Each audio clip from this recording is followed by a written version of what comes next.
মৰমৰ ছাত্ৰ ছাত্ৰীসকল, তোমালোকে ইতিমধ্যে যোগ বিয়োগ পূৰণ যোগ আৰু বিয়োগ পাই আহিছা। আজি তোমালোকলৈ লৈ আহিছোঁ পূৰণৰ ধাৰণা তোমালোকক প্ৰথমতে দি ল'ম। পূৰণ কি জানানে? ইতিমধ্যে মই তোমালোকক কৈছিলোঁ যে পূৰণ গণিত কৰিবলৈ হ'লে আমি কি কৰিব লাগে? পূৰণক নেওতা মুখস্থ কৰিব লাগে। যেনেকুৱা আমাৰ মই 1ৰ পৰা 10ৰ ঘৰলৈ মুখস্থ কৰি দিছিলোঁ। 1 1 গুণ 1 1 2 গুণ কিমান? 2 1 3 গুণ 3 এনেকৈ 2 3 4 5 ঘৰ আছে। তো প্ৰথম চোৱা, এই যে পূৰণৰ ঘৰৰ নেওতাত আমি এনেকুৱা চিন দেখা পাইছোঁ, হয়নে? এই চিনটোক কি বুলি কয় জানানে? এইটো কোৱা হয় পূৰণ চিন। কি চিন? এইটো হ'ল পূৰণ চিন। পূৰণ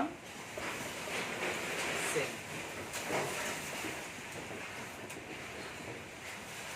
আজিৰ পৰা আমি যোগ চোৱা, যোগ আৰু পূৰণৰ মাজত ডিফাৰেন্স আছে। আমি পাৰ্থক্যটো বুজি পাম। যোগ হ'ল চিধা চিধিটো কি হ'ব? যোগ হ'ব, হয়নে? আৰু এনেকুৱা কোনাকুনিকে এটা বাকচ ধৰা, চাবা যোগ আৰু পূৰণৰ চিনটো চাবা। আমি ভুল কৰিব নালাগে এই চিনটো। এইটো এটা চাৰিওপিনৰ সমান এটা বাকচ। আমি যোগ কি কৰিছিলোঁ? প্ৰথমতে মই যোগ তোমালোকে ইতিমধ্যে জানা হৈছা। তথাপি মই একবাৰ দেখাই দিছোঁ। যোগটো কি? একেবাৰে চিধা এনেকুৱাকৈ চিন। আমি যদি এইটো নহা কৰি দিওঁ, এই বক্সটো যদি নহা কৰি দিওঁ, আমাৰ চিনডাল ৰৈ যাব। এইটো হ'ল যোগ চিন আছিল। কিন্তু পূৰণটো চাবা, একেবাৰে এই কোণাৰ পৰা এই কোণালৈ যাম, এই কোণাৰ পৰা এই কোণালৈ যাম, এই কোণাৰ পৰা এই কোণালৈ, এই কোণাৰ পৰা এই কোণালৈ দিয়াৰ পিছত আমি যদি এই বাকচটো, এই ঘৰটো যদি আমি এনেকৈ মুচি দিওঁ, আমাৰ চিনটো ৰৈ যাবনে নাই? এই চিনটো হ'ল পূৰণ চিন। তো যোগ আৰু পূৰণ চিনৰ পাৰ্থক্যটো তোমালোকে বুজি পালা। তো আমি চাবা, তো আমি এতিয়া একেলগে আমি সেইকাৰণে এই চিনটোক আমি দি দিছোঁ। কেতিয়াবা তোমালোকৰ কিছুমানে আগতে মই শিকাইছিলোঁ, তেতিয়া কিছুমানে ভুল কৰিছিল। পূৰণ যোগ চিনটো মানে চিনটো উলট পালট কৰি দিয়ে। আজিৰ পৰা তোমালোকে মনত থাকিব, একেবাৰে কোনাকুনি কৰি গ'লে কি হয়? পূৰণ চিন বুলি কোৱা হয়। এতিয়া চাবা, মই তোমালোকৰ পূৰণনো কি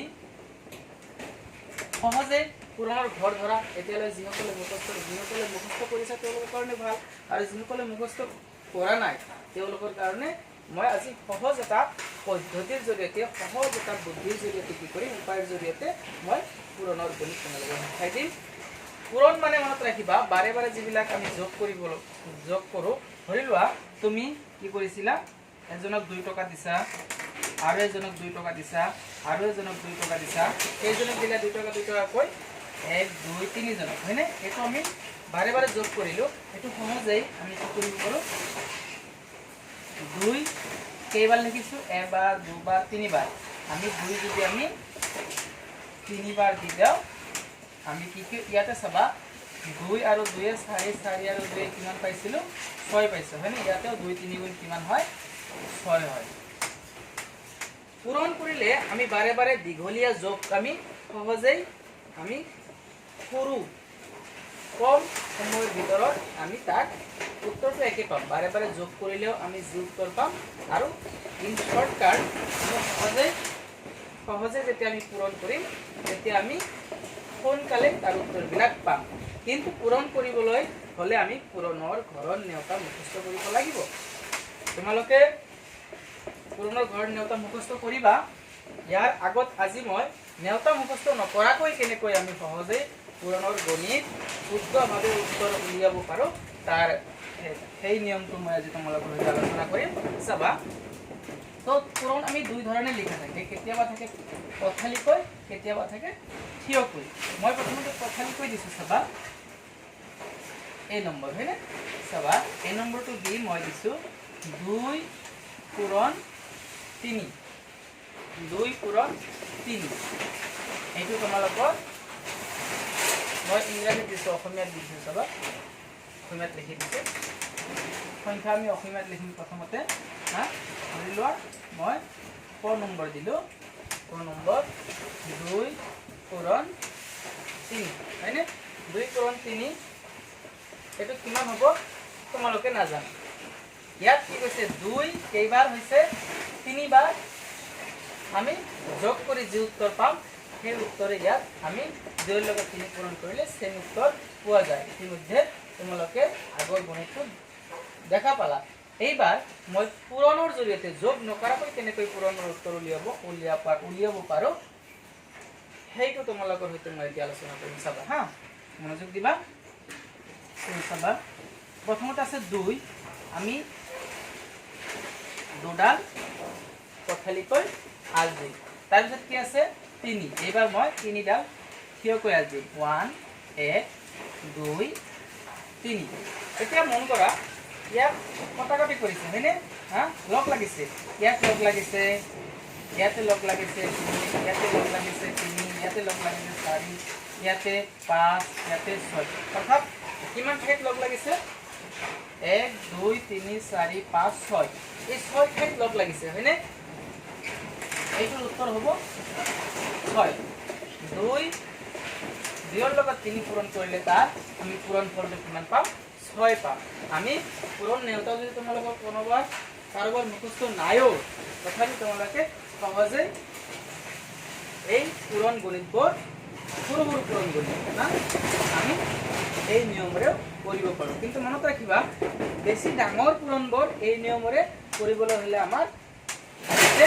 উলটাহে হ'ব হয়নে গতিকে তোমালোকে মই আকৌ কৈছোঁ তোমালোকে পূৰণৰ নেওতা মুখস্থ কৰিবা হা মই নেক্সট ক্লাছত তোমালোকক পূৰণ নেওতা মুখস্থ ধৰিম আজি কেৱল মই নেওতা নোহোৱাকৈ শিকাই দিছোঁ তো বুজি পালানে চবেই বুজি পাইছ হা মই আৰু এটা দিছোঁ এইটো মই পথালি কৈ দিম 6 নম্বৰ ধৰি লোৱা 6 নম্বৰ এবাৰ চাবা 4 পূৰণ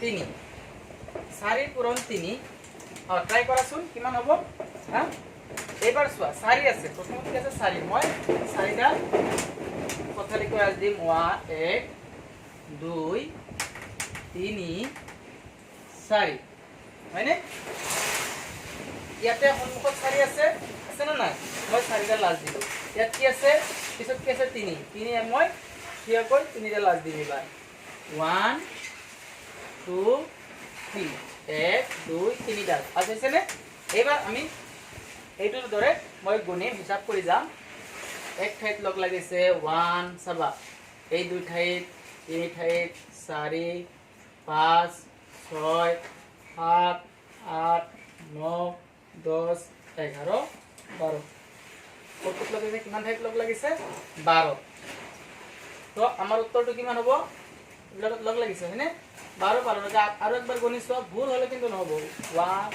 1 2 3 4 5 6 7 8 9 10 11 12 কিমান হল 12 ঠাইত লগ লাগিছে তো আমাৰ উত্তৰ কিমান হ'ব 12 মনত থাকিব হা এবাৰ আমি মুছি দি কি লিখিম 12 লিখিম এইটো হল তোমালোকৰ পূৰণ নেওতা নোহোৱাকৈ সহজেই 100% শুদ্ধ কৈ আমি পূৰণৰ গণিত সহজে উত্তৰ উলিয়াব পাৰোঁ এতিয়া এইটো হল পথালিকৈ পূৰণ আছিল হয়নে এইবাৰ তোমালোকক মই থিয়কৈ পূৰণ দিয়া থাকে কেতিয়াবা পৰীক্ষাত থিয়কৈ দিয়া থাকিলে আমি কেনেকৈ কৰিব লাগে নিয়মটো একেই কেৱল চাবা যোগ আৰু বিয়োগত যেনেকৈ পথালিকৈ আছিল থিয়কৈ আছিল ঠিক পূৰণৰ ক্ষেত্ৰত দুয়োটা নিয়মে আমাৰ ব্যৱহাৰ হয় চাবাচোন এবাৰ থিয়কৈ মই আৰু এটা দিছোঁ ক নম্বৰ দিছোঁ ধৰা কি 3 পূৰণ 3 পূৰণ 3 3 পূৰণ 3 এবাৰ মই এইটো থিয়কৈ দিলোঁ হয়নে তো মই ঠিক একে যদি পূৰণৰ নেওতা মুখস্থ আছে 3 3 গুণ তুমি ধুনীয়াকৈ লিখি দিব পাৰিবা কিন্তু যদি মুখস্থ নাই ভাবি থাকিলেতো নহ'ব গতিকে মই কি কৰিম পথালিকৈ প্ৰথমতে আজ দিম কিমান আছে 3 আছে হয়নে 3ডাল আজ দিম 1 2 3 হলনে বুজিছ প্ৰথমতে এই 3ৰ কাৰণে মই এই তিনিডাল আঁচ দিলো। এইবাৰ মই এই তিনিৰ কাৰণে কি কৰিম হা এই তিনিৰ কাৰণে এইবাৰ থিয়কৈ তিনিডাল আঁচ দিম 1 2 3 হয়নে এতিয়া চাবা মই হিসাব কৰিম এবাৰ 1 2 3 4 5 6 7 8 9 ইংৰাজীত কৈছো অসমীয়া হৈছে নেকি মই একবাৰ অসমীয়াত কৈ দিছা 1 2 3 4 5 6 7 8 9 কিমান পালো শুনিছা সবে গণাচোন 9 9 লিখিব জানা নহয় হা এ হল 9 তো উত্তৰটো কিমান হ'ব 9 বুজি পালা আৰু এটা বুজাই দি তোমালোকক মই কৰিব দিম হা আৰু এটা বুজাই দি মই তোমালোকক কৰিব দিম চাবা মই এবাৰ কিয়কৈ আৰু এটা কৰিব দিম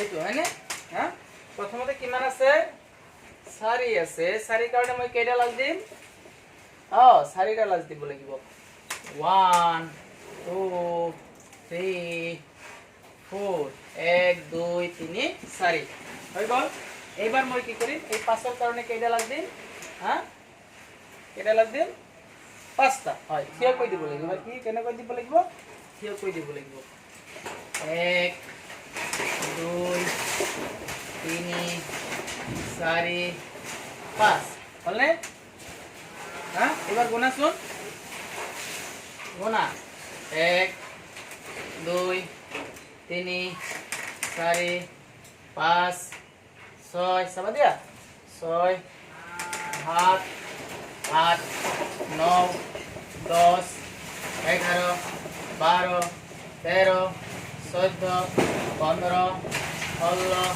18 19 20 কিমান হল 20 জয় নেকি হা 2 আৰু 0 হয়নে কিমান হল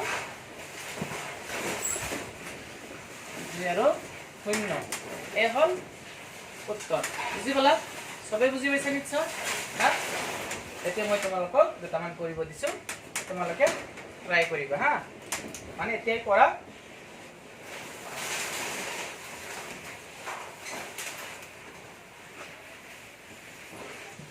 চাবা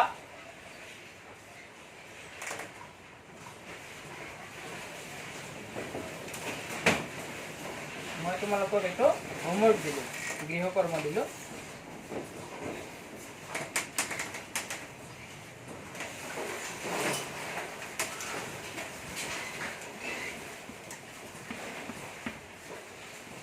ঘৰত কৰি আনিবা হা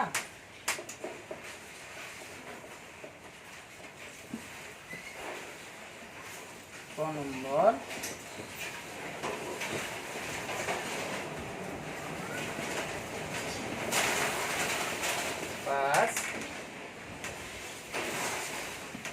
নম্বৰ